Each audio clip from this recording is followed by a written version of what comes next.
Yes, Pooja, তো আজি আমি কৰিম HTML আৰু আমি জানো HTML কৰিবৰ কাৰণে আমি ক'ত যাও আমি যাও নোটপ্যাডত yes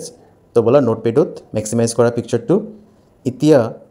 আমি ইয়াতে ফাৰ্স্ট অফ অল টাইপ কৰিম HTML দুটা সাইডে গ্ৰেটাৰ দেন এণ্ড লেছ দেনৰ সিম্বলটো আমি দিম তাৰ পিছত আমি এন্টাৰ প্ৰেছ কৰিম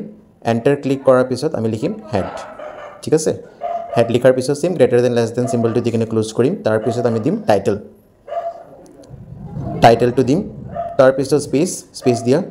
স্পেস দিব লাগিব ডাইৰেক্ট নোটপ্যাড লিখিলে নহব স্পেস দিব লাগিব নোটপ্যাডৰ আগত ঠিক আছে ওকে স্পেস দিছা এতিয়া লিখা নোটপ্যাড দিয়াৰ পিছত স্পেস এতিয়া টাইটেলটো কি কৰিব ক্লোজ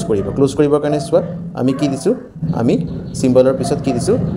স্ল্যাশ দিছো তাৰ পিছত টাইটেল হয়নে তো টাইটেলটো ক্লোজ কৰি দিলো এনেকে স্ল্যাশ দি কেনে এতিয়া হেডটো আমি কি কৰি দিম ক্লোজ কৰি দিম স্ল্যাশটো দি কেনে হয় তো হেডটো আমি ক্লোজ কৰি দিলো এতিয়া আমি কি দিম বডি এতিয়া বডি দিম আৰু আমি কি কৰিব ওলাইছো আমি কালাৰ চেঞ্জ কৰিম yes bg means background color এটা দিয়া equal দিয়া yes so background color এটা দিয়া যিকোনো এটা কালাৰ চুজ কৰা for the background orange okay orange এতিয়া স্পেস দিয়া এটা টেক্সটৰ কালাৰো চেঞ্জ কৰা টেক্সট লিখা yes টেক্সট লিখে নে equal এটা টেক্সটৰ কালাৰ চুজ কৰা যিকোনো এটা কালাৰ ব্লু লৈ লোৱা ব্লু কালাৰ okay এতিয়া এৰোটো দি কেনে আমি কি কৰি দিম ক্লোজ কৰি দিম ঠিক আছে এতিয়া নেক্সট লাইনত যোৱা এতিয়া আমি কি কৰিম আমি কম্পিউটাৰৰ এটা প্যাৰাগ্ৰাফ এটা লিখি দিম এটা সেন্টেন্স লিখি দিয়া প্যাৰাগ্ৰাফ লিখিব নালাগে ডাঙৰ হৈ যাব এটা সেন্টেন্স লিখি দিয়া okay computer is an electronic device বা মেশিন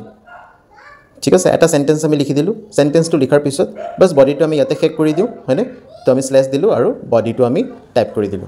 ওকে তো বডিটো ক্লোজ হৈ গল এতিয়া HTML ও ক্লোজ কৰি দিও আমি হয়নে তো HTML ও আমি কি কৰি দিও ক্লোজ কৰি দিও এতিয়া আমি কি কৰিম সেভ কৰিম আমাৰ হৈ গল সব ব্যাকগ্ৰাউন্ড চেঞ্জ কৰিলু টেক্সট কালাৰ চেঞ্জ কৰিলু টাইপ কৰিলু এতিয়া আমি সেভ কৰিম আমি কোড সেভ কৰিম ডেস্কটপত সেভ কৰিম যেটা ডাইৰেক্ট ডেস্কটপত আহিব আমাৰ ডেস্কটপত ক্লিক কৰিলু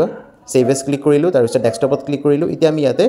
এটা নাম আমি চুজ কৰিম ঠিক আছে কম্পিউটাৰ ডট আৰু যেটা আমি নাম দিও ডট html কিন্তু দিব লাগিব ইয়াতে তো ক্লিক কৰি দিব পাৰা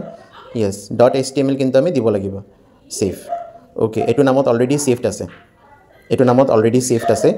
ওকে yes ক্লিক কৰি দিয়া হেতু ৰিপ্লেসড হৈ যাব এতিয়া ব্যাক কৰা ডেস্কটপত আমি যাও ব্যাক কৰা ওকে ইয়াতে সোৱা তুমি যি নামত সেভ কৰিছিলা কম্পিউটাৰ হেতু তলত আছে yes ওপেন কৰা হেতু ওকে তো এটো দেখিব পাইছা ব্যাকগ্ৰাউন্ডটো চেঞ্জ হৈ গৈছে অৰেঞ্জ কালাৰত আৰু